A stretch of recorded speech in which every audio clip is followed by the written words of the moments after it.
The single mother arrived late because she stopped to help an injured man on the street. The manager didn't even let her explain. "You're fired." Minutes later, the company owner, the man she had helped, unaware he was the true millionaire, walked in. And what he did, no one was prepared to see. If this story interested you, don't forget to subscribe to our channel and tell us which city you're watching us from. We continue. I promise this will be the best story you'll ever hear. Lucy Saunders ran desperately through the drenched streets of Fifth Avenue, her heart pounding against her chest. The summer rain fell relentlessly over New York City, turning the sidewalks into treacherous rivers. Her navy blue Horizon Builders uniform was already soaked, clinging to her slender body. It was her third lateness this month, and she knew the consequences could be devastating. My God, I can't lose this job, she thought, trying to balance herself in her low-heeled shoes, which were already completely soaked. Her thoughts were with Mary Ann, her 6-year-old daughter, who was with Mrs. Hilda, the neighbor who looked after the girl during the hours Lucy needed to work. Mary Ann had asked for new art supplies for her class, and the next school tuition payment was due. As a single mother, every penny counted. It was then that Lucy saw the man fall. He was walking quickly, dressed in an impeccable dark suit, when he slipped violently on the wet sidewalk. The fall was brutal. His head hit hard against the concrete edge. The sound was enough to make Lucy stop immediately. The man lay motionless, a trickle of blood beginning to mix with the rainwater. Despite her hurry, Lucy didn't hesitate. She ran to him, while dozens of rushing New Yorkers simply walked around, some looking with curiosity, but no one stopping to help. "Sir. Sir, are you all right?" Lucy knelt beside him, ignoring the mud that stained her only uniform trousers. The man groaned, slowly opening his dark eyes. He seemed disoriented, the wound on his forehead bleeding profusely. "I need to call an ambulance," Lucy said, already searching for her phone in her soaked bag. "No," the man murmured, trying to stand up. "I'm fine. I just need—" But when he tried to get up, he stumbled. Lucy held him by the shoulders, feeling the thin, expensive fabric of his suit. "You hit your head. It's bleeding a lot," she insisted, tearing a piece of her own blouse to press against the wound. The blood soon stained the blue fabric and her hands. A few people finally stopped, forming a small circle. A young man in a suit offered help. "I'll call a cab." "I think he needs to go to the hospital," the young man said, already with his phone in hand. "Thank you, but it won't be necessary," the man replied, seeming to regain some lucidity. "My driver is nearby. I can call him." While the man made the call, Lucy continued pressing the wound. A few minutes later, a black Audi pulled up beside the curb, and a uniformed driver, Gus, rushed out with an umbrella. "Mr. Davies." "What happened?" asked Gus, visibly concerned. "A stupid fall, Gus. This kind young woman helped me." Bernard looked at Lucy, and she noticed that despite the injury, he had a handsome face. Intense eyes and firm features, framed by dark hair already flecked with some grey strands, although he didn't seem to be over 40. "Thank you," he said. "I don't know what would have happened if you hadn't stopped." Lucy smiled, embarrassed. Anyone would have done the same. "No, no one else stopped," he replied, observing her intently. Gus helped Bernard into the car, while Lucy realized her hands were stained with blood, as was part of her uniform. "Let me take you where you were going," Bernard offered. "It's the least I can do." "No need, thank you. I'm already late for work. It's just a few blocks from here." "Are you sure? It's raining heavily." "Yes, I am. You need to go to the hospital to get that cut looked at." Bernard nodded, still observing her with curiosity. "What's your name?" Lucy Saunders." "Thank you very much, Lucy Saunders. I won't forget what you did for me today." The car left and Lucy returned to her desperate rush. She looked at her watch, 53 minutes late. Richard Miller, her manager, had already warned her about previous delays. She had a good justification this time, but the bloodstains on her clothes would complicate the situation even further. Upon arriving at Horizon Builders, an imposing building in Midtown New York, Lucy tried to catch her breath before passing through the turnstiles. The receptionist, Patricia, gave her a worried look. "Lucy, Richard is furious. He's asked for you 3 times already." "I had an emergency, Pat. A man fell on the street, hit his head." "My God. Is that blood on your clothes?" Before Lucy could answer, Richard Miller's voice sounded behind her. Saunders, my office now. Lucy turned, facing the human resources manager. Richard was a middle-aged man, always impeccably dressed, known for his rigidity and the pleasure he took in enforcing all company rules. Richard, I can explain. My office, he repeated, already turning and walking towards the elevator. Lucy followed him, feeling Patricia's sympathetic gaze behind her. In the elevator, she tried again. There was an accident on Fifth Avenue. A man fell and was seriously injured. I stopped to help, that's why. Please, Saunders, Richard interrupted without looking at her. Save your creative stories for my office. They arrived on the 4th floor where the administrative department was located. Richard went straight to his glass office, closing the door as soon as Lucy entered. Sit down, he ordered, pointing to the chair in front of his desk. Richard, I really need you to understand. I saw a man fall on the street. He was bleeding heavily. No one stopped to help. I couldn't just... Is that why you have blood on your uniform? A very convenient story, isn't it? More creative than your previous excuses, I must admit. It's not a story. Look at my clothes. Lucy indicated the bloodstains on her uniform. What you do in your private life doesn't interest me, Saunders. What interests me are your hours. This is your 3rd lateness this month. Richard opened a drawer and took out some papers, placing them on the desk. The company owner, Dr. Bernard Davies, is making a surprise inspection today. We have a pile of documents to digitize before he arrives, and you, who should be leading this process, arrive almost an hour late. Lucy felt her stomach drop. Bernard Davies. Could it be the same man she had helped? I can no longer tolerate this situation, Saunders, Richard continued, sliding the papers towards her. These are your termination documents. The company thanks you for your services up to this point. Richard, please, Lucy felt her voice crack. I have a small daughter. I need this job. You should have thought about that before accumulating so many delays. Company policy is clear.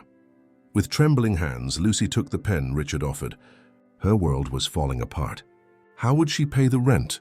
Mary Ann's school? She thought of her daughter's smile, the trust the little one placed in her. At that exact moment, the office door burst open. It was Patricia, the receptionist, with wide eyes and a pale face. Richard, it's Dr. Davies. He's here, and he's injured. Richard jumped up. What do you mean, injured? He wasn't supposed to arrive until after lunch. He's coming up now. It looks like he suffered some accident. He has a bandage on his head. Lucy felt her heart race. It wasn't possible. Could it really be the same man? Before anyone could say another word, the office door opened again. A tall man of imposing presence entered, wearing an elegant dark suit, though slightly creased. On his forehead, a white bandage covered a recent wound. It was him, the man from the sidewalk, Bernard Davies, the owner of Horizon Builders. Their gazes met, and Lucy saw immediate recognition in the businessman's dark eyes. You? He exclaimed, surprised. Silence filled the room. Richard Miller looked as if he had seen a ghost, alternating confused glances between Lucy and the powerful owner of Horizon Builders. Dr. Davies, he finally stammered, we weren't expecting you so soon. Was there a problem? Bernard Davies completely ignored the question, his eyes fixed on Lucy. What's going on here? He asked, noticing the papers on the table. Richard quickly tried to stack the documents. Just an administrative matter, Dr. Davies. Nothing for you to worry about. Miss Saunders was about to sign something, Bernard said, taking a step forward. What was it? Lucy felt her throat dry. My resignation letter, sir. Bernard's eyes narrowed. Resignation? For what reason? Richard quickly intervened. Recurring lateness, Dr. Davies. This is the 3rd this month. Company policy is clear regarding punctuality. And today she arrived almost an hour late. And did Miss Saunders explain the reason for this lateness? Richard gave a condescending smile. She mentioned something about stopping to help an injured person on the street. But you didn't believe her, Bernard completed, his tone now dangerously calm. The HR manager hesitated, noticing the change in atmosphere. Well, her previous record. Ms. Saunders is telling the truth, Bernard declared, touching the bandage on his forehead. I slipped on the sidewalk of Fifth Avenue during the rain. I hit my head and was bleeding considerably. Dozens of people passed by me, but only this young woman stopped to help. Richard visibly paled. Dr. Davies, I had no way of knowing. You didn't need to know. Bernard cut him off dryly. You just needed to listen. I see she still has blood on her uniform. My blood? Bernard approached the desk, took the termination papers from Richard's hands, and slowly tore them into pieces, maintaining eye contact with the manager throughout the process. Ms. Saunders, he said, without taking his eyes off Richard, could you give us a moment? Please wait outside. I'd like to speak with Mr. Miller in private. Lucy nodded, still stunned by the situation. As she left the room, she heard Bernard say in a low but firm voice, "Now, Richard, let's discuss corporate values and empathy." Outside, Lucy found Patricia and some other colleagues from the administrative department, all visibly curious. What's going on? Patricia whispered, "Is that really Dr. Davies? And why is he injured?" Lucy briefly explained the situation, still unable to believe the extraordinary coincidence that had just occurred. "My God, Lucy. You saved the company owner," Patricia exclaimed wide-eyed. "I just did what anyone would do," Lucy replied, embarrassed. "No, they wouldn't. New York is like that. Everyone's in a hurry. No one stops to help anyone." 20 minutes later, Richard's office door opened. The manager came out first, his face pale and his expression devastated. He walked past Lucy without looking at her, heading quickly for the elevators. Bernard appeared next, now with a more relaxed demeanor. "Miss Saunders, would you please accompany me to the top floor?" Lucy nodded, feeling the stares of all her colleagues as she followed the company owner to the private elevator. Inside it, finally alone, Bernard broke the silence. "Lucy, right? May I call you that?" "Yes, sir. Please call me Bernard." She hesitated. "I don't know if that would be appropriate." He smiled slightly. "Right now we're talking as two people who met in an unusual situation, not as boss and employee." The elevator took them to the 30th floor, where the executive offices were located. Lucy had never been there. It was a completely different environment from the rest of the company. Marble flooring, glass walls, a panoramic view of New York City. Bernard led her to his office, a spacious and elegant room with an enormous dark wood desk and an entire wall of windows showing the gray city under the rain. "Please, sit." He indicated a comfortable armchair. "Would you like some coffee?" "Yes, thank you." Bernard picked up the phone. "Julia, could you bring us 2 coffees, please?" He looked at Lucy. "How do you prefer yours?" "Black, no sugar," she replied automatically. He smiled. "The same for me. 2 black coffees, no sugar, Julia, thank you." While they waited, Bernard sat in the armchair opposite her. "So you work in document digitization?" "Yes, I'm the sector supervisor. I've been with the company for 3 years. And those delays Richard mentioned." Lucy blushed. "They are true. My daughter had a fever last week, and before that there was a problem with the subway." "They're not excuses, just explanations." Bernard nodded, appreciating her honesty. "You have a daughter. How old is she?" "Her name's Marianne." Something subtly changed in his expression, but before Lucy could identify what it was, the assistant entered with the coffees. After a few sips in silence, Bernard finally said, "Richard Miller no longer works for Horizon Builders." Lucy almost choked. "Because of me?" "No, because of himself, because of his own choices and attitudes. The incident with you was just the last straw. I've been receiving reports about his questionable management style for some time." He paused, observing her carefully. "Lucy, I'm offering you the position of personal executive assistant." She widened her eyes. "What?" "I need someone trustworthy by my side. Someone with integrity. Your performance reviews are excellent, always praised by supervisors prior to Richard. But I'm not qualified for that. I'm just an administrative technician. You graduated in business administration from NYU, completed a postgraduate degree in business management while raising your daughter alone, and maintain an impeccable record of deliverables despite recent delays. I'd say you're more than qualified." Lucy was surprised he knew so much about her. "While we were talking, I asked Julia to bring me your file. Impressive, I must say. I don't know what to say. Say yes. The salary will be double what you currently receive, with flexible hours to accommodate your responsibilities as a mother." Lucy felt a lump in her throat. It was an unbelievable opportunity, but it seemed too good to be true. "Why are you doing this? Is it some kind of charity?" Bernard frowned. Not at all. It's a business decision. I need competent people with character. Today you demonstrated both qualities. He stood up and walked to the window, watching the rain that was still falling over the city. You know, Lucy, we live in an increasingly indifferent society. People pass each other without truly seeing one another. Today, when I fell on that sidewalk, I understood how true that is. And I also understood how rare it is to find someone who still cares. He turned to face her. I'm not offering you this position out of gratitude, although I am grateful. I'm offering it because I need people like that in my company. People who see beyond themselves. Lucy felt the weight of his words. There was something in the way he spoke, a rare sincerity, especially coming from someone in his position of power. May I think about it for a bit? It's a big change. Of course, he agreed, sitting back down. You have every right to consider it carefully. But I'd like you to start on Monday if possible. Lucy nodded, still processing everything that had happened that chaotic morning. In the meantime, Bernard continued, why don't you take the rest of the day off? Go home, change your clothes, get some rest. Tomorrow we can finalize the contract details. Thank you, Sir Bernard. She stood up, feeling slightly dizzy with the whole situation. Before leaving, however, a doubt tormented her. Bernard, what happened to Richard? Was he really terminated from the company? Yes, with all the severance pay he's entitled to, naturally. We're not unfair here at Horizon. We just demand that our values be respected, and empathy is one of them.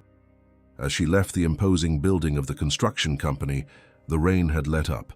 Lucy took a deep breath of the city's damp air. Her life had just taken an extraordinary turn, and she could barely believe it. She took out her phone and called Mrs. Hilda, asking if she could pick Mary Ann up from school early. Today they would celebrate, perhaps with ice cream in the park, now that the rain had stopped. While waiting for the bus, Lucy couldn't help but think about Bernard's gaze when she mentioned Mary Ann's age. There was something there, a momentary pain that flashed across his eyes like lightning. She wondered what story that man carried. In the small but cozy apartment she shared with her daughter in the Queensborough neighbourhood, East End of London, Lucy told Mary Ann a simplified version of the day's events, though omitting the part about almost being fired. So you're going to work for the man you helped, Mummy? Mary Ann asked, eagerly licking her chocolate ice cream. It looks like it, honey. Is he nice? Lucy thought for a moment. I think so. He seems to be a fair person. Mary Ann was silent for a few seconds, thoughtful. Then, with the typical sincerity of children, she asked, Mommy, do you think I'll ever have a daddy? The question hit Lucy like a punch to the stomach. Raphael, Mary Ann's father, had disappeared even before knowing about the pregnancy. He had never been heard from again, leaving Lucy alone to raise their daughter. Why are you asking that, Mary Ann? Because Julia in my class has a dad who takes her to the amusement park, and John has a dad who plays ball with him. I wanted a dad too. Lucy hugged her daughter, feeling a pang in her heart. You have me, darling. Just the two of us, remember? We're a team. I know, Mummy, but sometimes... Mary Ann's voice trailed off and her eyes lit up as she saw a school supply catalogue on the table. Look, Mommy.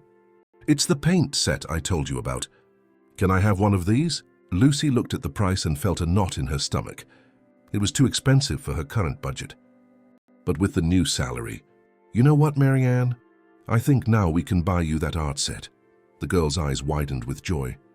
Really, Mummy? Truly? Truly. We'll buy it this weekend. What do you think? Mary Ann jumped for joy, hugging her mother tightly. At that moment, Lucy knew she had made her decision. She would accept Bernard Davies's proposal. That night, after Mary Ann fell asleep, Lucy researched her new boss online. The results surprised her. Bernard Davies, 39, was one of the most respected businessmen in the country, although he maintained an extremely discreet life. There were few photos of him at social events, and almost all were from at least 3 years ago. In a business magazine report, she found a mention of a personal tragedy that had kept him out of the spotlight. There were no specific details, just references to a devastating family loss that occurred 3 years prior. Lucy felt a pang of curiosity, but also compassion. What could have happened to drive such a successful man away from public life? The next morning, she called Julia, Bernard's secretary, confirming that she accepted the position. She was instructed to come to the office to sign the contract. When she arrived, she was greeted by Julia, a middle-aged, woman with an efficient and kind expression. "He's waiting for you," she said, leading Lucy to Bernard's office. The businessman stood up to greet her, looking more rested than the day before. The bandage on his forehead had been replaced with a smaller one. "I'm glad you accepted," he said, indicating the chair in front of his desk. "I'm sure we'll work very well together." On the desk was the contract already printed and prepared. Lucy read it carefully, feeling her heart race as she saw the conditions. The salary was even higher than initially mentioned, and there were additional benefits, including significant childcare assistance. "This amount," she began, pointing to the childcare allowance. "It's appropriate for New York City," Bernard completed. "I'm fully aware of how much it costs to raise a child in this city, especially for a single mother." There was something in his voice when he said that, a contained emotion that Lucy couldn't decipher. But before she could think further about it, Bernard offered her a pen. "Welcome officially to my team, Lucy Saunders." She signed the contract, feeling that she was turning an important page in her life. What she didn't imagine was that this new page would only be the beginning of a story much deeper and more unexpected than she could have supposed. 3 months passed since Lucy took on the role of Bernard Davis's executive assistant. What initially seemed an improbable fairy tale transformed into a demanding but rewarding reality. Lucy's mornings now started earlier.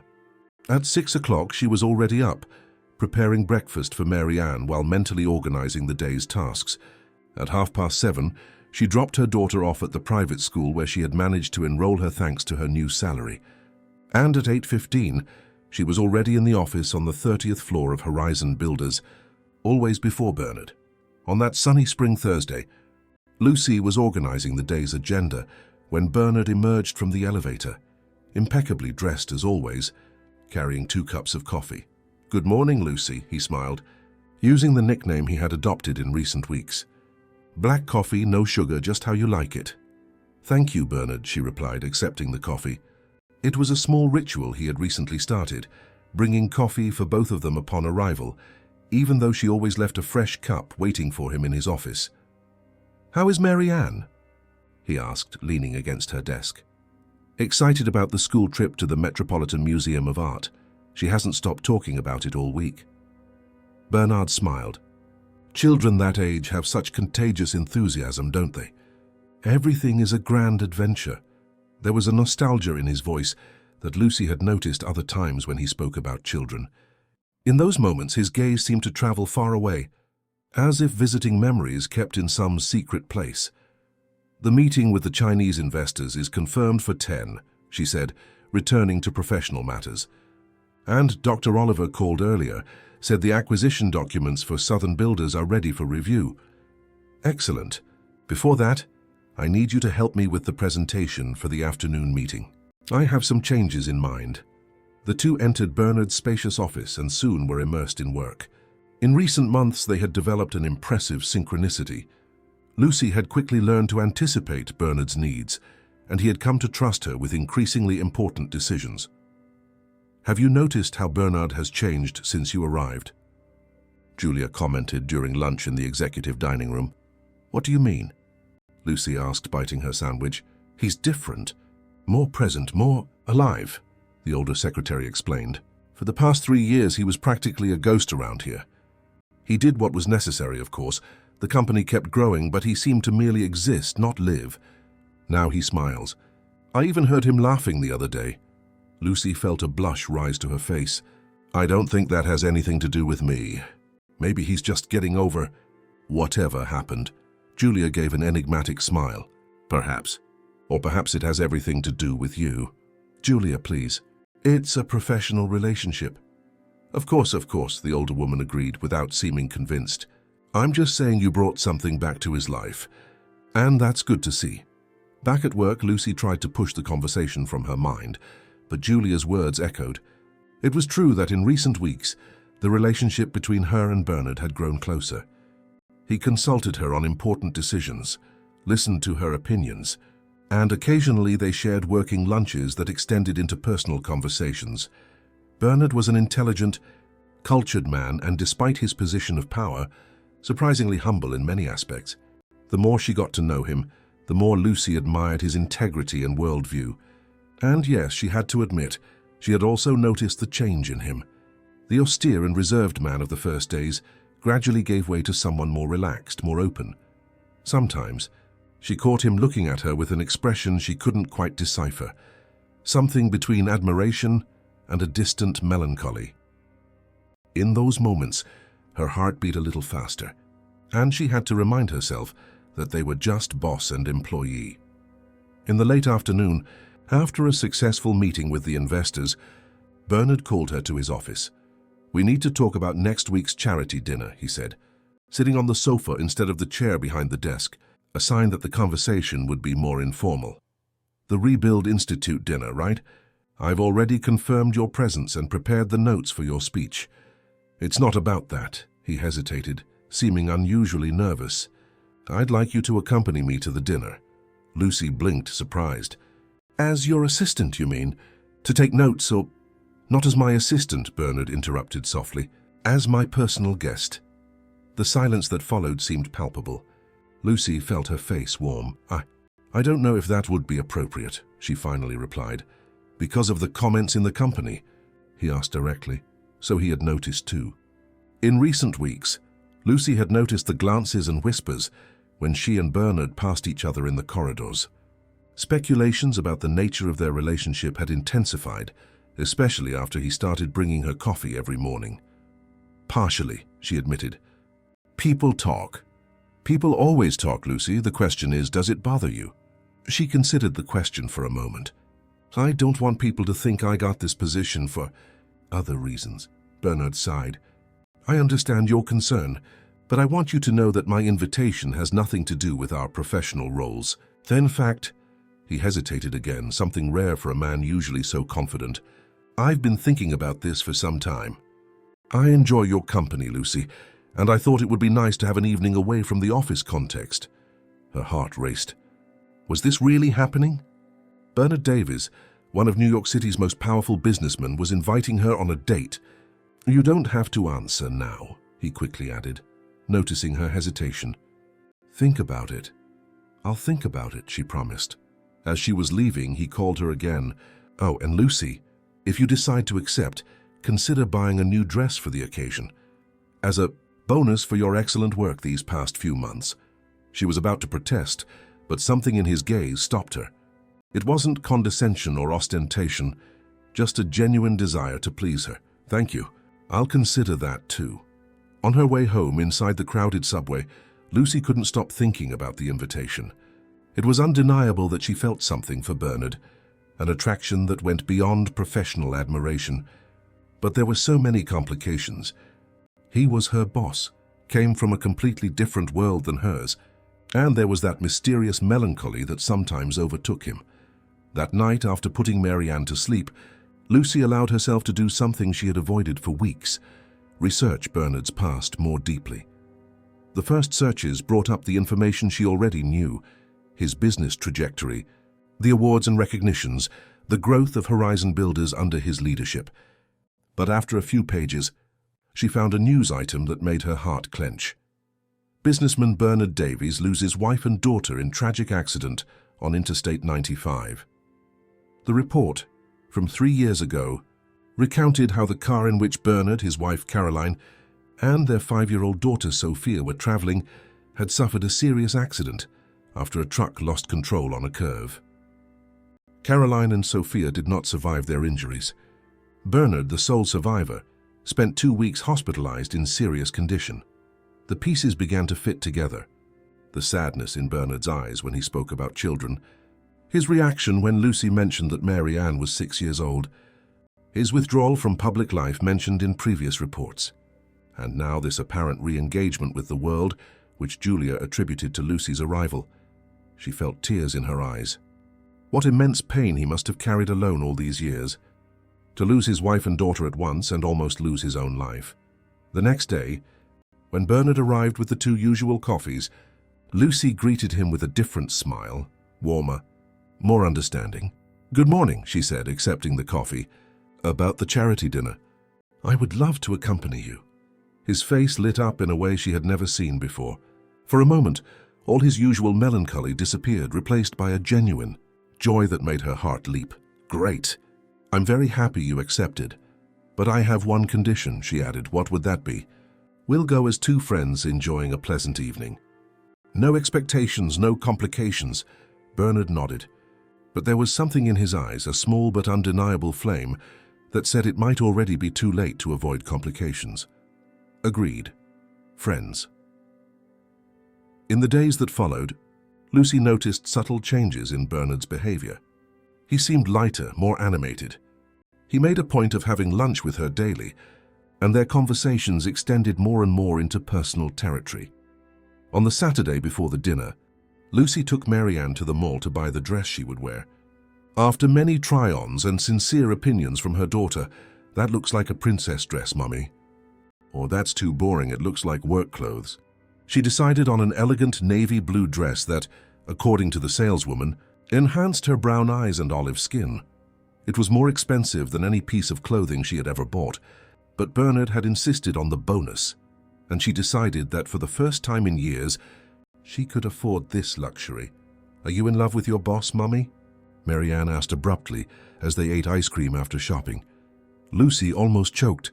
"Where did you get that idea, Marianne? You look different when you talk about him. Just like Aunt Patricia when she talks about her boyfriend. Children and their impressive observational skills." Lucy smiled, trying to disguise her embarrassment. "Bernard is my boss, darling. And he's also become a friend. Is he nice?" "Yes, he's nice. Does he like children?" The innocent question hit Lucy like a punch, knowing now what she knew. "I think so, Marianne. I think he likes children very much." "So he can be my friend too?" Marianne asked, eagerly licking her strawberry ice cream. "Maybe one day," Lucy replied, stroking her daughter's hair, unaware of how prophetic her words would be. On the night of the charity dinner, as she got ready in her small apartment, Lucy felt a mix of anxiety and anticipation. It wasn't a date, she repeated to herself, just two colleagues attending a work event. But the sparkle in Bernard's eyes when she accepted the invitation said otherwise, and honestly, her own heart too. The intercom rang promptly at 7 o'clock. To her surprise, it wasn't Bernard's driver announcing that the car was waiting for him, but Bernard himself. "He's downstairs," exclaimed Mrs. Hilda, who would be with Marianne that night. "The rich man came to pick you up personally." "He's not the rich man, Hilda," Lucy admonished, blushing. "He's my boss. A boss who comes to pick up an employee at home wearing a designer suit and with a bouquet of flowers in hand." "I see," the older woman smiled mischievously. "Flowers? He brought flowers? A beautiful arrangement of orchids. I'm telling him to come up, all right?" Before Lucy could protest, Mrs. Hilda had already authorized Bernard's entry. Minutes later, he knocked on the apartment door. Marianne was the one who opened it, curious to meet her mother's famous boss. Lucy, still finishing getting ready in the bedroom, heard her daughter's voice. "Hi, are you Bernard? My mommy talks about you every day." Lucy closed her eyes, mortified. Children and their brutal honesty. "That's me," Bernard's deep, gentle voice replied. "And you must be the famous Marianne. Your mommy talks about you every day, too." "Really? What does she say?" "That you're the most important person in her life, and that you're doing very well in your new school." Lucy finished applying her lipstick and took a deep breath, preparing to face the situation. As she emerged from the bedroom, the scene she found made her heart melt. Bernard, elegantly dressed in a tuxedo, was kneeling at Marianne's height, talking to her with complete attention, as if she were the most important person in the world.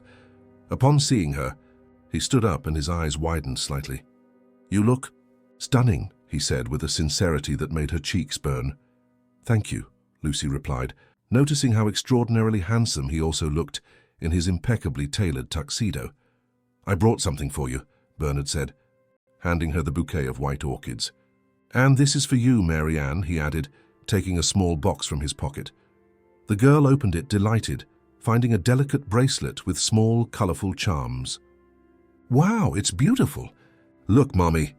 It truly is beautiful," Lucy agreed, casting a questioning glance at Bernard, who merely shrugged with a smile. "I thought it would match her eyes," he explained simply. Marianne immediately extended her wrist for him to put on the bracelet, With surprising naturalness, as if he did it every day, Bernard adjusted the jewelry on the small wrist. "It looks perfect on you." "Thank you. Are you going to be my mommy's boyfriend?" the girl asked bluntly. "Mary Ann!" Lucy exclaimed, horrified. Bernard laughed, a genuine and relaxed sound Lucy rarely heard. "Your mommy and I are good friends, Mary Ann, and colleagues."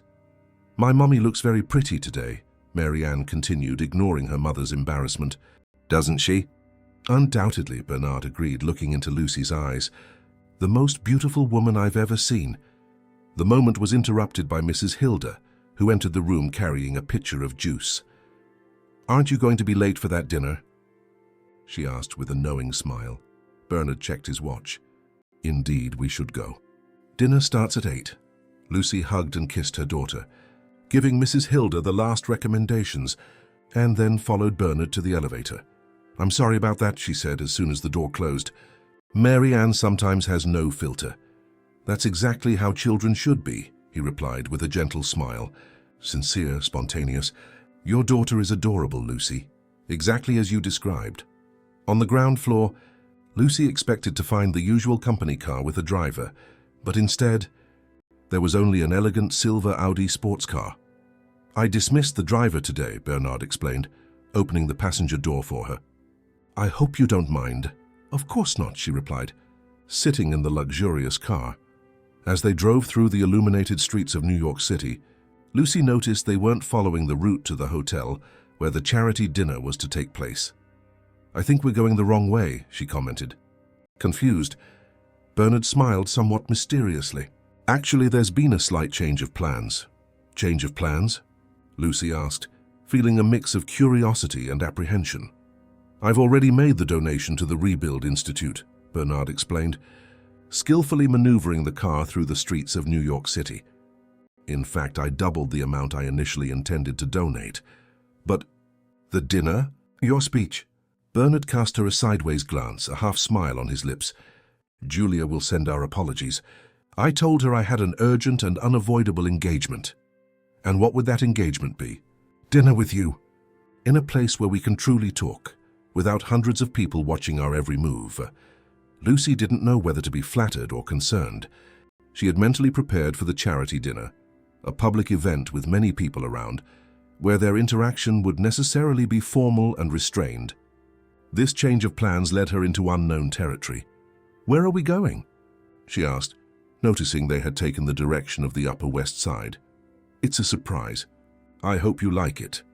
20 minutes later, Bernard parked near Central Park, one of the city's largest and most beautiful parks.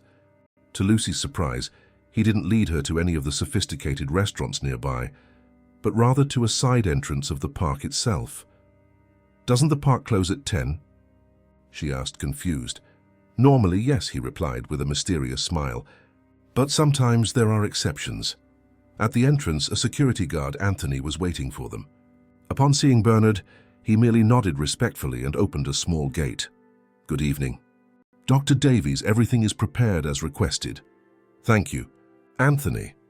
Bernard offered his arm to Lucy, who accepted it hesitantly. Together, they walked along a path illuminated by small, strategically placed lanterns, creating a soft light path through the practically deserted park. "How did you manage this?" Lucy asked, impressed. "Horizon Builders is one of the park's main benefactors. Occasionally, I have certain privileges." After a few minutes' walk, they arrived at the edge of the lake, where a surreal scene awaited them. A small table for two, elegantly set with fine china, crystal glasses and candles, strategically placed on a wooden deck extending over the water. Around them, dozens of floating lanterns softly illuminated the lake, creating a fairy tale atmosphere. "Bernard?" Lucy whispered, speechless. "Too extravagant?" he asked with a note of insecurity in his usually confident voice. "It's magical," she replied honestly. "I've never seen anything like it." A waiter discreetly positioned near the table, Charles, came to greet them, pulling out Lucy's chair and serving champagne into their glasses. "Thank you, Charles. You can serve the first course in 10 minutes, Bernard instructed, and the waiter nodded, silently withdrawing. Alone on the deck, with the lake sparkling around them, Bernard raised his glass. "To unexpected encounters on rainy days," he toasted. with a meaningful look. Lucy smiled, clinking her glass against his. To second chances, Bernard observed her intently. You know, don't you? About what happened. It wasn't a question, but an observation. Lucy nodded slightly. I read about the accident. I'm so sorry, Bernard, truly. He looked away towards the lake, the light of the floating lanterns reflecting on his face. For a moment, the mask of control he usually wore seemed to slip, revealing the pain he carried. Caroline and I had been married for 8 years. Sophia had just turned 5. His voice was calm but laden with contained emotion. We were returning from a weekend in the Hamptons. It was our wedding anniversary. He paused, taking a sip of champagne. A truck lost control on a curve. It hit our car head-on on the passenger side. They died instantly. The doctors said they didn't suffer. Bernard, you don't have to talk about this if you don't want to, Lucy said softly, touching his hand across the table. I want you to know, he replied, turning his palm up and intertwining his fingers with hers. I want you to understand why that day on the sidewalk was so significant to me. Charles returned with the appetizer, a delicate green salad with goat cheese and caramelized walnuts, and then withdrew again. For 3 years, I lived like a ghost, Bernard continued, after a few moments of silence. Just existing, not truly living. The company became my sole focus, but even that was mechanical without passion. I isolated myself from everything and everyone. It's understandable after such a great loss, he nodded. Perhaps, but at some point it stopped being grief and became a habit. A way to avoid feeling anything. Bernard paused, tasting the salad. That morning when I fell on the sidewalk, the physical pain was almost welcome. It was the first real thing I'd felt in years. And then you appeared. His eyes met hers, intense and vulnerable at the same time. You stopped, Lucy, when no one else stopped. You cared about a stranger, stained your clothes with my blood, were late for work, all to help someone you didn't even know. Any decent person would have done the same. He smiled sadly. I'd like to believe that. But it's not true. The world doesn't work that way, and you know it. What you did was extraordinary in its simplicity. It was human. During the remainder of the meal, a wild mushroom risotto followed by a delicate grilled fish with herbs, the conversation flowed naturally between light topics and deeper moments. Lucy recounted her own story, how she became pregnant with Mary Ann at 22, still in college, and how the girl's father, Raphael, disappeared as soon as he learned of the pregnancy. I finished college with a baby in my arms, she explained. My mother looked after Mary Ann while I attended classes and worked part-time. When I graduated, I got an internship at Horizon, and the rest you already know. Your mother seems to have been a great supporter. She was. She was incredible. Simple, but with a wisdom no university could teach. Bernard noticed the use of the past tense. Cancer, 3 years ago. It was quick, at least. The synchronicity did not go unnoticed by either of them. Both had suffered devastating losses in the same period. So you were alone with Mary Ann? Yes, but we managed well. We're quite a team, Bernard smiled. She's an extraordinary child. So spontaneous and bright, very much like you. Thank you, and thank you for the bracelet too. You didn't have to. I wanted to do something special for her. I know I'm probably just Mommy's boss to Mary Ann, but you're more than that, Lucy interrupted softly. You've changed our lives, Bernard. After dessert, a chocolate mousse with red berry coulis, they walked slowly along the edge of the lake, now illuminated only by the light of the full moon reflecting on the water. Sophia loved this park, Bernard commented, breaking a comfortable silence. Especially the swans. She used to say they were enchanted princesses in disguise. Lucy smiled, imagining the little girl with her childish imagination. She had a collection of children's classical music. She loved Tchaikovsky, especially Swan Lake. As if responding to an invisible cue, the gentle chords of Swan Lake began to play, coming from speakers discreetly positioned among the trees. Lucy looked at Bernard, surprised. Another one of your privileges as a park benefactor, she asked with a smile. Something like that, he replied, extending his hand to her. Dance with me?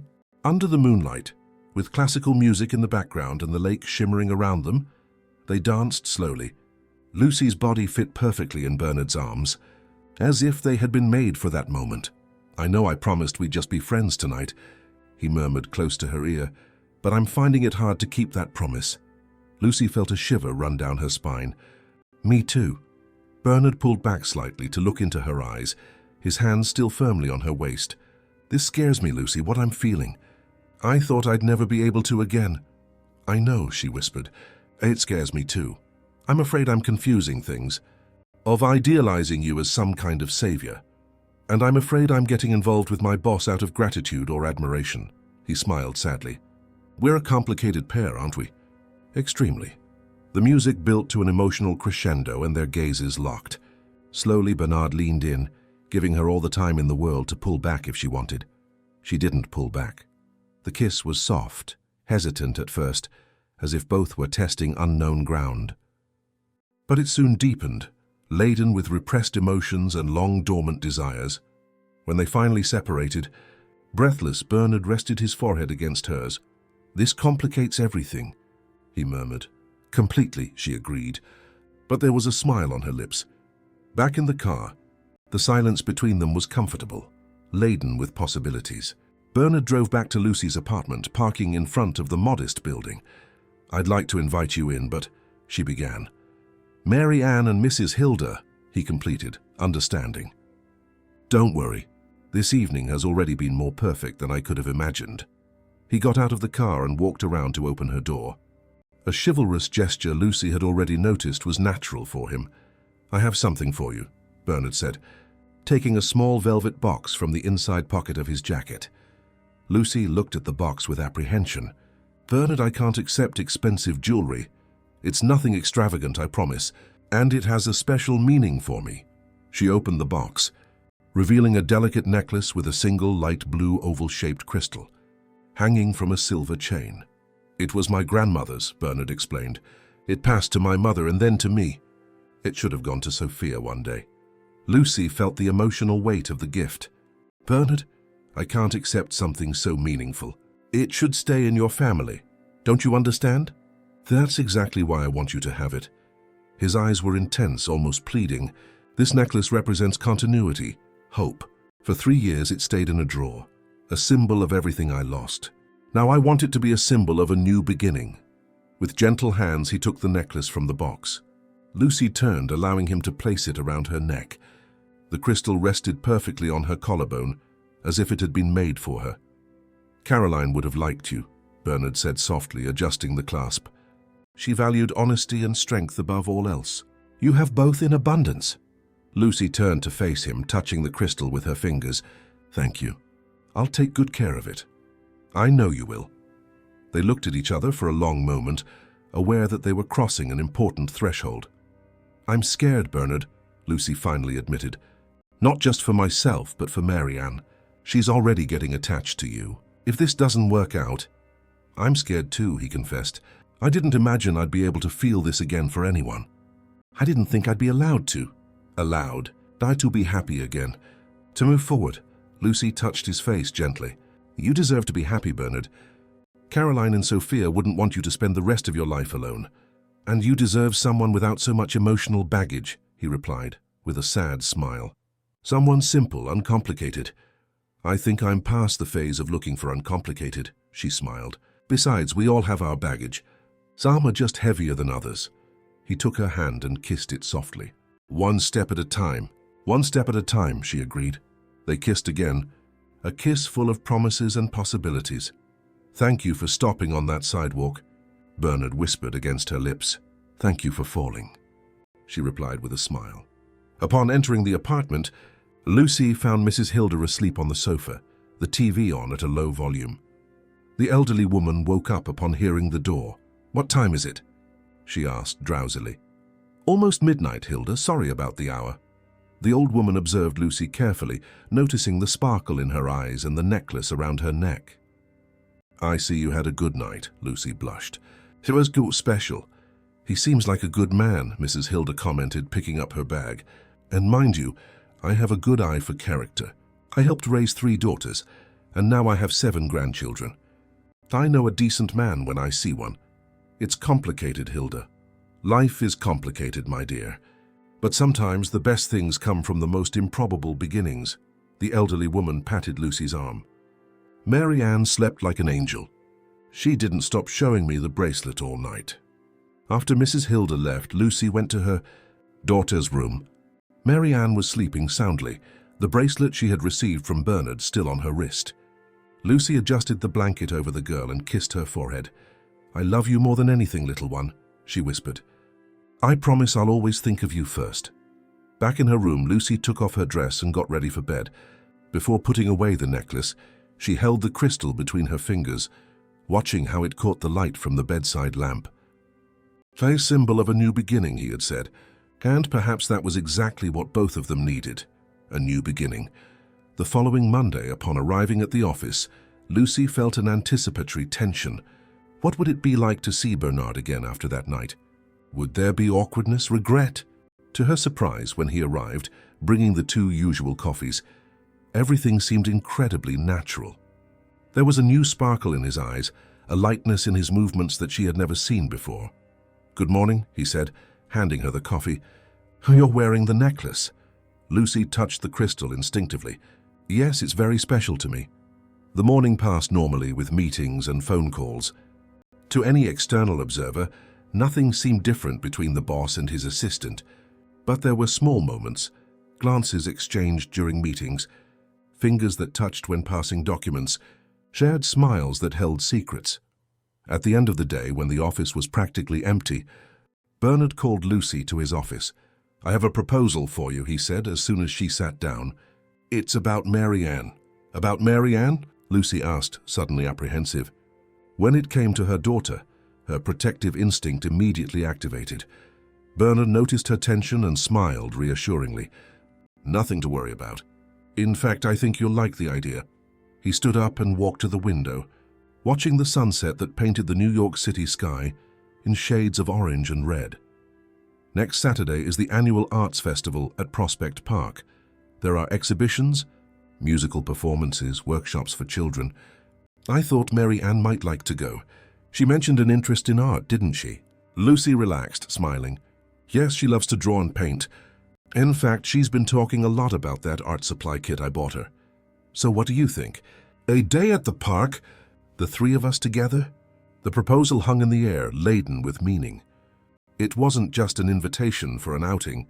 It was Bernard wanting to get to know Mary Ann better, wanting to be part of their lives beyond the office walls. "Are you sure?" Lucy asked hesitantly. "Going out in public with us, people will comment." Bernard sat back down, leaning forward. "Lucy, I spent 3 years worrying about what others think, maintaining a perfect facade while destroying myself inside. I don't want to live like that anymore." He took her hands in his. "What happened between us on Saturday wasn't a momentary impulse for me. It means something. Something I haven't felt in a long time. And if we're truly considering exploring this, Mary Ann is part of the package. Do you really want this? A relationship with a single mother, and all the complexity that implies." "I want you," he replied simply. "With all your life, your history, your responsibilities. And yes, that includes Mary Ann." Lucy's eyes filled with tears. How long had it been since someone had accepted her completely, without reservations? "Then yes," she said finally. "We'd love to go to the festival with you." Bernard's smile lit up his face in a way that made her heart leap. In that moment, he looked years younger, free from the weight he had carried for so long. "Great! I'll pick you up at 10. The festival starts early, and there are some children's workshops in the morning that Mary Ann might enjoy." When Lucy told Mary Ann about the outing, the girl's reaction was pure joy. "Is Bernard really taking us to the park? And will there be a painting class?" She jumped enthusiastically around the small apartment. "Can I bring my new art set?" "Of course you can, darling." "Is he going to be your boyfriend now, Mommy?" Mary Ann asked with typical childish frankness. Lucy hesitated, choosing her words carefully. "Bernard and I are getting to know each other better, Mary Ann. We're special friends for now. But you like him, right? I saw you smiling when you looked at your phone this morning. It was a message from him, wasn't it?"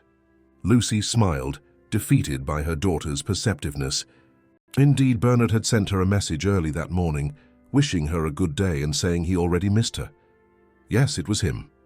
And yes, I like him. I like him too, Marianne declared with conviction. He's nice and gave me a pretty bracelet. And he looks at you like the prince looks at the princess in movies. Lucy laughed, hugging her daughter. Is that so? And what does that look like? Like this. Marianne made an exaggeratedly loving expression, with wide eyes and a silly smile making Lucy burst into laughter. During the week, the relationship between Lucy and Bernard in the office remained professional, but with a growing intimacy that did not go unnoticed by colleagues. The glances, the discreet smiles, the low-voiced conversations all fueled the rumors already circulating around the company. You're not hiding it very well anymore, Julia commented, as she had coffee with Lucy in the break room. Yesterday at the meeting with the contractors, he couldn't take his eyes off you. Is it that obvious? Lucy asked, worried.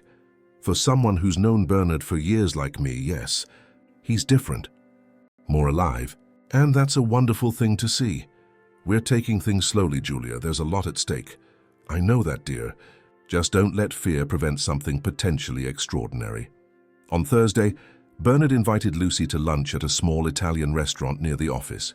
It was the first time they had gone out together during work hours, and Lucy couldn't help but notice the curious glances of some colleagues who were also having lunch there.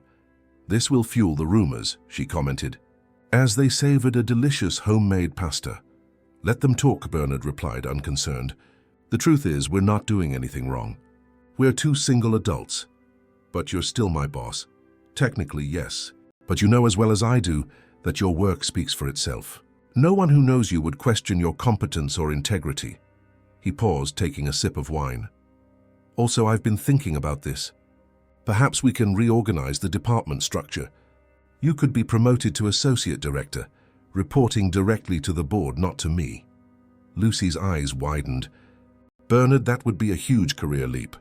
People work years to reach a position like that, and you have the potential for it. Honestly, I've been observing your work these past few months. Your analytical ability, your strategic vision, your relationship with the teams. These are the qualities of an executive, not just an assistant.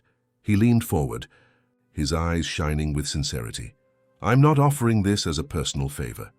Lucy, I'm thinking about the good of the company. And in the future, our professional and personal future will need clear boundaries. Our future, she repeated softly, feeling the weight of those words. Yes, if you want to. That night, after putting Marianne to bed, Lucy found herself researching Bernard again.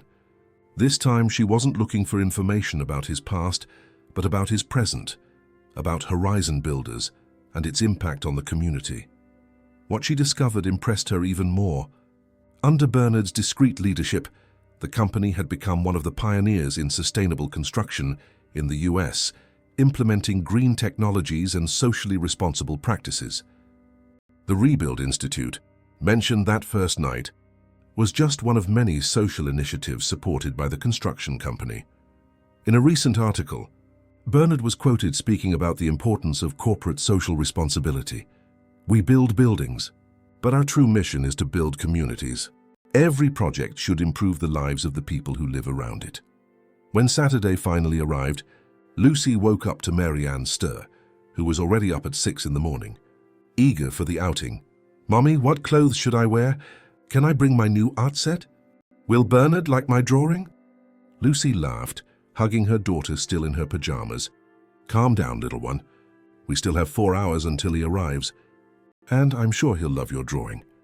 Marianne had spent the previous night preparing a special drawing to show Bernard, a colorful representation of the three of them together in a park, with green trees and a smiling sun in the corner of the page. At 10 o'clock sharp, the doorbell rang. Marianne ran to the door, but Lucy held her back. Wait, let me check first. As expected, it was Bernard, casually dressed in jeans and a light blue shirt that accentuated his eyes.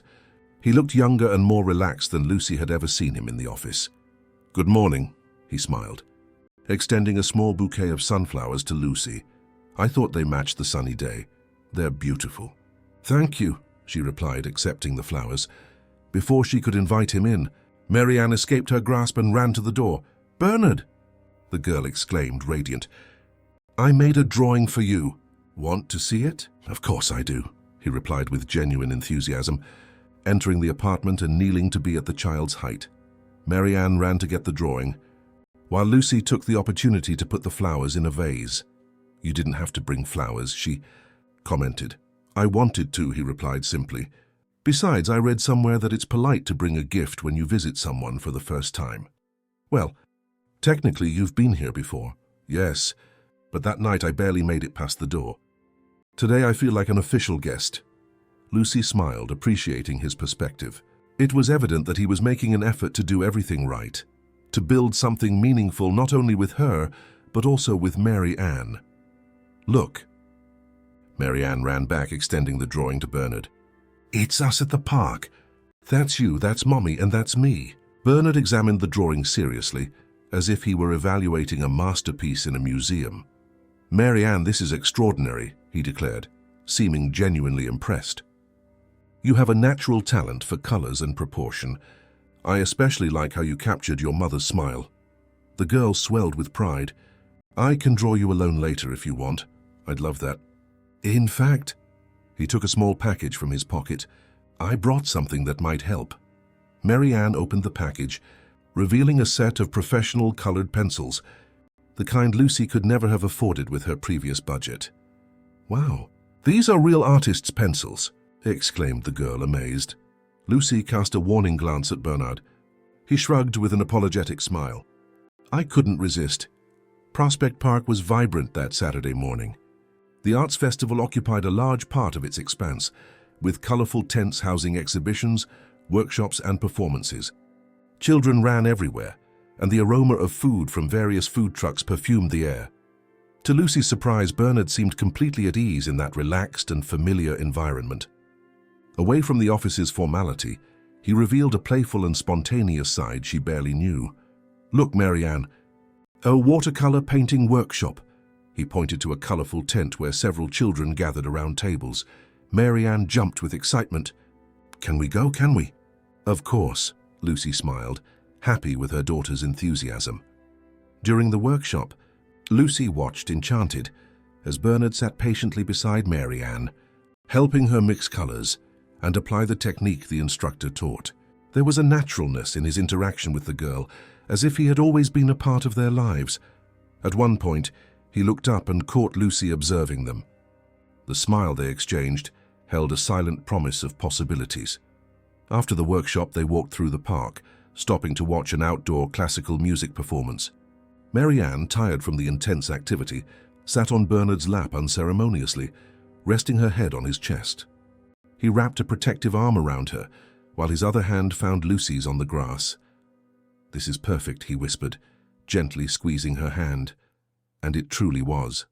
Sitting there under the gentle autumn sun, with music in the background and the bustling city seeming distant, the three formed a picture of serenity and joy that Lucy had never imagined possible again in her life. During lunch at one of the food trucks, Mary Ann asked the question Lucy feared. "Bernard, are you going to be my mommy's boyfriend now?" Lucy almost choked on her juice, but Bernard maintained his composure. "Well, Mary Ann, your mommy and I like each other very much. We're getting to know each other better. What would you think if I were her boyfriend?" The girl considered the question with childish seriousness. "I think it would be nice. You bring pretty presents and make mommy smile. And you can draw flowers better than me," Bernard laughed. "That's quite a compliment coming from a talented artist like you." He looked at Lucy, who was observing the interaction with a racing heart. "But, you know, Mary Ann, if I'm your mommy's boyfriend, that also means we'd spend a lot of time together. You, your mommy, and I, like a family. What do you think of that? Like, would you come to my school too? And would you have dinner at our house? And would we go to the movies together?" "Exactly like that." Mary Ann smiled broadly. "I'd like that very much. I can show you all my drawings, and you can tell me stories. Peter in my class always tells stories his dad tells him." Something passed through Bernard's eyes, a deep emotion that blended joy and a shadow of old pain. "I would love to tell you stories, Mary Ann. Later." While the girl participated in another art workshop, Lucy and Bernard sat on a nearby bench, observing her. "You were amazing with her today," Lucy commented. "You have a natural way with children." Bernard smiled melancholically. "Sophia would be almost her age now." Lucy intertwined her fingers with his. Does that make it harder for you? Being with Mary Ann? He reflected for a moment. At first, I thought it would be painful, that it would constantly remind me of what I lost. But it's not like that. Mary Ann is unique, special in her own way. Being with her is healing. He turned to face Lucy. I think that's how the heart works. It doesn't replace one love with another. It just expands to accommodate more love. Bernard, Lucy began, feeling she needed to be completely honest. I need you to know that Mary Ann comes first for me, always. If this doesn't work out between us, I can't allow her to get hurt. I understand that perfectly, and I respect it. That's how it should be. He squeezed her hand. I promise to be cautious with her heart, as much as with yours. When the day came to an end and they returned to Lucy's apartment, Mary Ann was already asleep in the back seat of the car, exhausted from the adventure. I'll carry her, Bernard offered, carefully lifting the girl from the car. She automatically rested her head on his shoulder without waking up. In the apartment, he carried her to her bedroom, following Lucy's silent indications. With surprising skill, he placed Mary Ann in bed, while Lucy took off her shoes and covered her. Back in the living room, they looked at each other, aware of a new level of intimacy they had shared. It was a perfect day, Lucy said softly. Thank you. No, thank you. For allowing me to be a part of it. Bernard approached, gently touching her face, for giving me a second chance at life. The kiss they shared was different from previous ones, deeper, more meaningful. It wasn't just desire, but a promise, a declaration of intentions. Stay for dinner, Lucy whispered when they separated. I can make something simple. I'd love to. While Lucy prepared a risotto in the small kitchen, Bernard opened the wine they had brought and put on some soft music. The domesticity of the scene seemed natural, as if they had done this hundreds of times. During dinner, they talked about the future, cautiously, testing the waters. I was thinking, Bernard began, toying with his wineglass, about what I said about reorganizing the department structure. If you're promoted to associate director, you could take on some of the company's social projects that are especially important to me. The Rebuild Institute, for example. It would be a great responsibility, one you're more than prepared to take on. I've seen how you handle contractors, internal teams. You have a natural talent for leadership, Lucy. And what about us? She asked directly. How would that affect our personal situation? Professionally, you would no longer be subordinate to me. Personally, he paused, searching for the right words. I think we're beyond the point of pretending this is casual. At least for me. Lucy felt her heart race. For me too. So, shall we make it official? Are we in a relationship?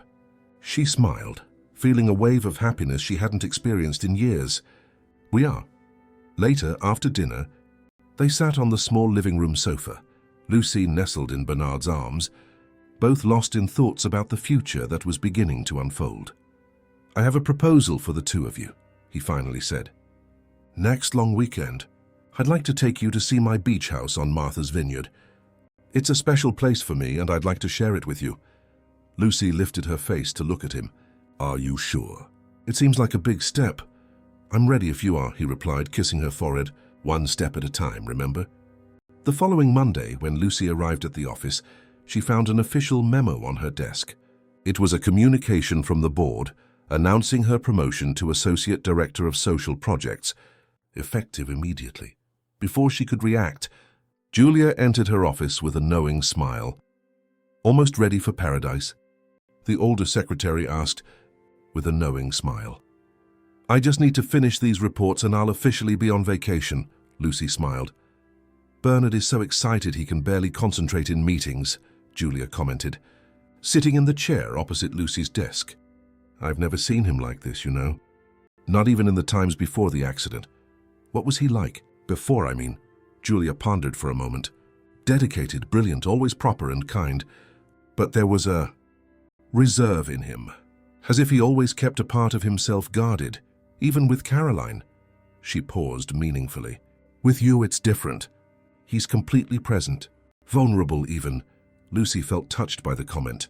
In recent months, Bernard had gradually opened up about his past, about the guilt he felt for having survived when his family hadn't, about the emptiness that had consumed him in the following years. Do you know what he told me yesterday? Julia continued, that he finally understood why he survived the accident. And why? To find you and Mary Ann. To have a second chance at love. The words hit Lucy deeply. She also felt that way, as if everything in her life, including the difficulties, had led her to this moment, to this unexpected love that had emerged from a casual encounter on a rainy sidewalk. That night, while packing for the trip, Lucy found Mary Ann sitting on the bed, thoughtfully looking at a photograph. "What are you looking at there, darling?" she asked, sitting beside her daughter. "Grandma's photo," Mary Ann replied, showing the image of Lucy's mother who had passed away 3 years prior. "Do you think she would have liked Bernard?" The question, asked with the seriousness that only children can employ in profound moments, touched Lucy's heart. "I think she would have adored him," she replied sincerely. "Your grandmother always said that what matters is a person's character, not what they own. And Bernard has a huge heart." "Like yours," Mary Ann smiled. "And like yours too, little one." Mary Ann was silent for a few moments, still contemplating her grandmother's photo. "Mommy, is Bernard going to be my daddy now?" Lucy felt a lump in her throat. "What do you think about that, Mary Ann?" "I'd like that," the girl replied simply. "He takes care of me like a real dad. And he takes me swimming. And he tells the best stories. And he makes you smile a lot. He really does, doesn't he?" Lucy smiled, emotional. "Do you think he would want to be my daddy?" "I don't think there's anything in the world he'd want more," Lucy replied, hugging her daughter. The next morning, Bernard arrived early to pick them up. The car was already loaded with his luggage, ready for the approximately 3-hour drive to Martha's Vineyard. "Are you ready for the adventure?" he asked, helping to carry Lucy's and Mary Ann's bags. "More than ready," Mary Ann exclaimed, jumping with excitement. "I'm going to swim in the sea every day and build giant sandcastles." "And who said I'd let you swim in the sea?" Bernard teased, feigning seriousness. "Maybe I'll put a leash on you so you don't run away." "I'm not a puppy," Mary Ann protested, laughing. "No? I could have sworn I heard a bark just now." The journey passed peacefully, with Mary Ann singing children's songs in the back seat, and Bernard and Lucy talking about everything and nothing, sharing the kind of comfortable intimacy that only arises between people who genuinely appreciate each other's company. Upon arriving at Martha's Vineyard, after the ferry crossing, Lucy was speechless when she saw Bernard's beach house. It wasn't a simple summer home, but a stunning property in a secluded area of the island, with direct access to a practically private beach. The modern architecture harmoniously integrated with the lush nature, with large windows framing spectacular ocean views. "This is... wow," was all Lucy could say. "It's beautiful, isn't it?" Bernard smiled, clearly pleased with her reaction. "My grandfather built the original house in the 70s. I renovated it a few years ago, trying to maintain the spirit of the place but updating the structure. It's the most beautiful house I've ever seen," Mary Ann declared, running to explore the spacious garden that gently sloped down to the beach. "Don't go near the water alone," Lucy shouted, worried. "She'll be fine," Bernard reassured, taking the bags from the car. "The garden ends at an elevated deck, and there's a staircase down to the beach that she can't reach by herself yet." Inside, the house was equally impressive, spacious and airy, decorated with a perfect balance of sophistication and comfort. There were personal touches everywhere, family photographs, well-worn books, small sculptures that Bernard explained he had acquired on his travels. "This place is important to you," Lucy commented, observing how at ease he seemed there, more relaxed than in his city apartment. "Very much so. I spent every summer of my childhood here. And then," he hesitated, "after the accident, it was the only place I could find some peace." The first 2 days on the island were pure joy. They swam in the crystal-clear sea, built elaborate sandcastles under Mary Ann's artistic direction, explored light trails in the Atlantic forest, and savored fresh seafood at small seaside restaurants. Bernard proved to be a perfect host and a tireless companion for Mary Ann's games. Lucy often found herself watching them together, the girl on his shoulders as they searched for shells on the beach, or the two focused on building a handmade kite that they later flew over the sea. On the third night, after putting Mary Ann to sleep, exhausted from a full day of adventures, Bernard invited Lucy to sit on the deck. The full moon illuminated the ocean, creating a silvery path over the waters, and the only sound was the waves gently breaking on the beach. "I'm so glad we came," Lucy sighed, leaning back against Bernard's chest as they shared a wide lounge chair. "Me too," he replied, kissing the top of her head. "Seeing you both here in this place that means so much to me. It's like two different worlds finally meeting." They remained silent for a few moments, just appreciating the beauty of the night and each other's presence. "Lucy," Bernard finally said, his voice soft but serious, "I need to tell you something." She turned slightly to look at him. "What is it?" "Remember when we met? When you helped me on the sidewalk?" "Of course. It wasn't the first time I saw you." Lucy frowned, confused. "What do you mean?" Bernard took a deep breath. "About a month before, I was visiting some of the construction sites. I passed by the digitization department and saw you working. You were laughing at something a colleague said. And your laugh," he paused, searching for words. "It was the first truly joyful sound I'd heard in 3 years." Lucy sat up completely now, turning to face him. "I was paralyzed," he continued, as if I'd been shocked. "I discreetly asked one of the supervisors who you were. He told me you were a single mother, that you worked harder than everyone, that you were adored by your colleagues. You investigated me." "Not exactly. I just became curious about the woman whose smile managed to penetrate the fog I was living in." He took her hands in his. "In the following days, I couldn't stop thinking about you.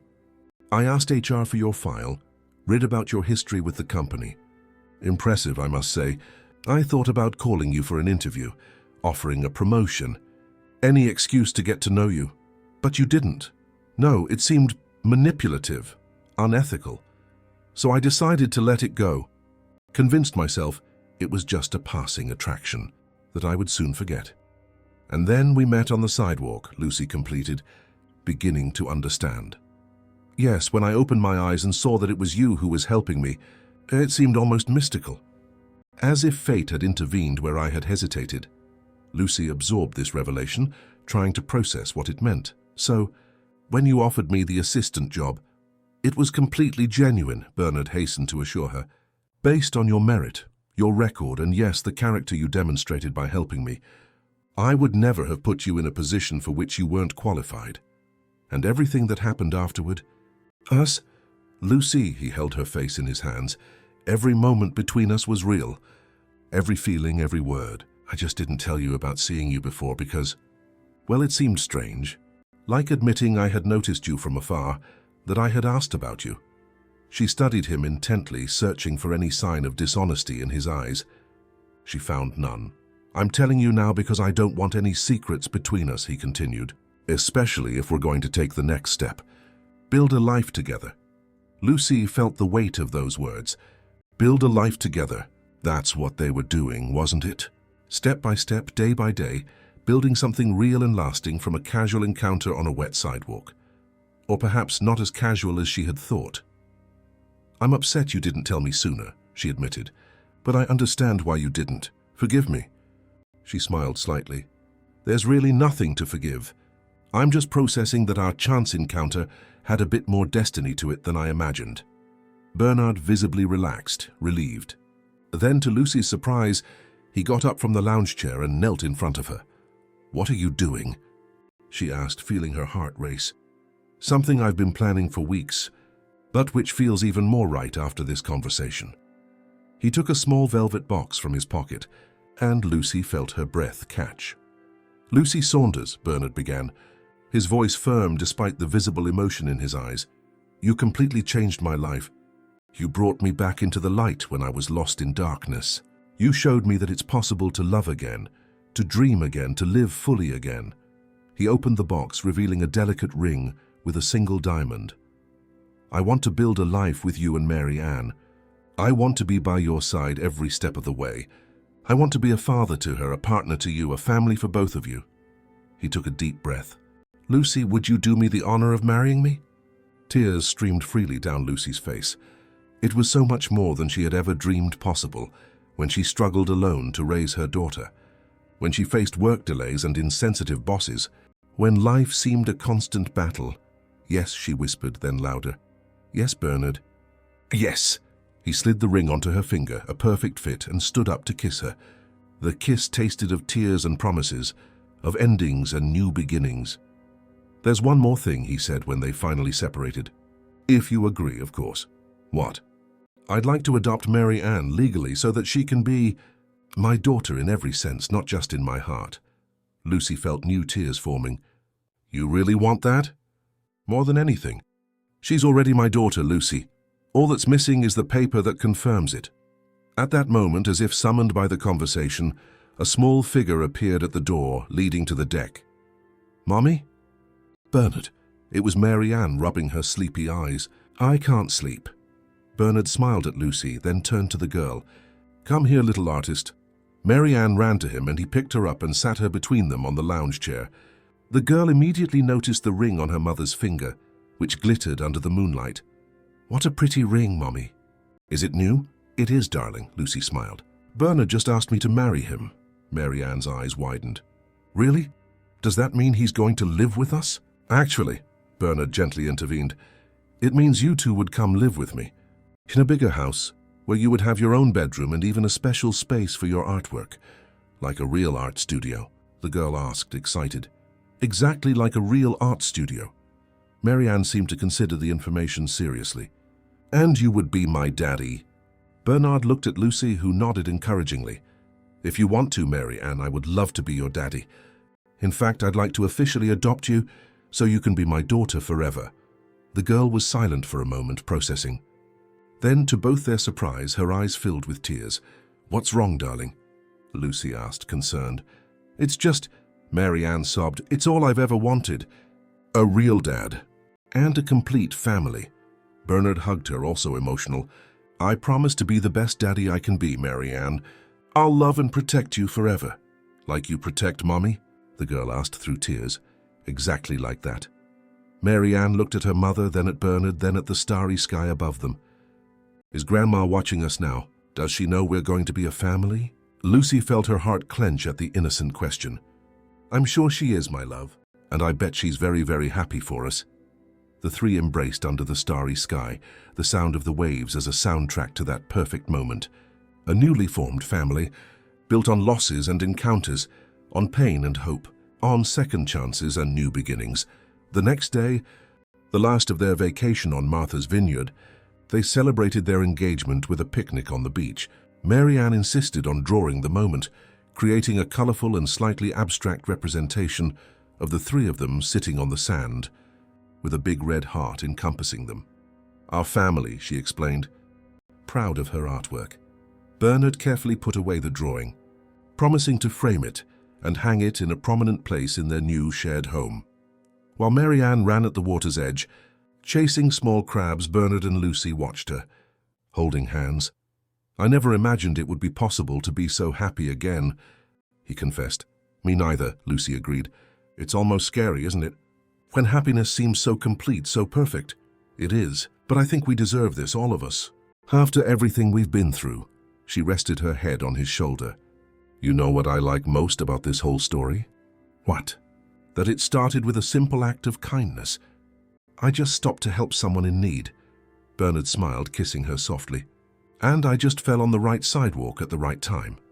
3 months later, in an intimate ceremony at the same beach house on Martha's Vineyard, Lucy and Bernard married under a floral arch at sunset.